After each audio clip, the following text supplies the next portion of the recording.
சிவனும் ஹரியும் ஒன்று, அறியாதவர் வாயில மண்ணு அப்படின்னு சொல்லிட்டு ஒரு பழமொழி மாதிரி ஒரு சேயிங்ஸ் இருக்குது. ஆனால் இது எந்த அளவுக்கு உண்மை அப்படின்னா, இப்போது அரங்கநாதர் படுத்துன்னு இருக்கும்போது படுத்த வாக்குலேயே சிவனுக்கு பூஜை பண்ணுற மாதிரி இருக்கும்.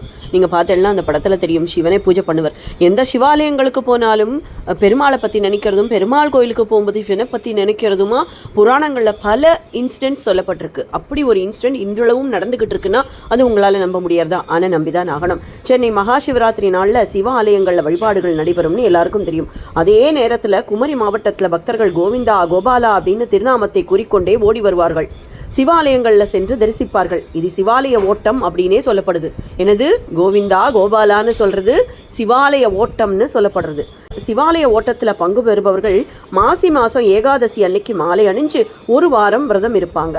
காவி வேட்டியும் காவி துண்டும் அணிஞ்சு சிறிய பையில விபூதி எடுத்துக்கிட்டு வழியில் ஏற்படக்கூடிய செலவுகளுக்காக கொஞ்சம் பணமும் எடுத்துக்குவாங்க. முதல் கோவிலா முஞ்சிரை அப்படிங்கிற திருமலையில் ஆற்றில் நீராடி ஈசனை வணங்கிட்டு ஓட ஆரம்பிப்பர்.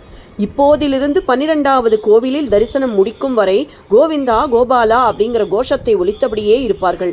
12 சிவாலயங்கள் திருமலை மகாதேவர் கோவிலிலிருந்து புறப்பட்டு திருமலை, திருக்குறிச்சி, திருப்பரம்பு, திருநந்திக்கரை, பொன்மலை, பன்னிப்பாக்கம், கல்குளம், மேலாங்கோடு, திருவிடைக்கோடு, திருவிதாங்கோடு, திருப்பன்றிக்கோடு, திருநட்டாலம் அப்படிங்கிற ஊர்களில் இருக்கக்கூடிய சிவாலயங்களுக்கு நடையும் ஓட்டமுமா போவார்கள்.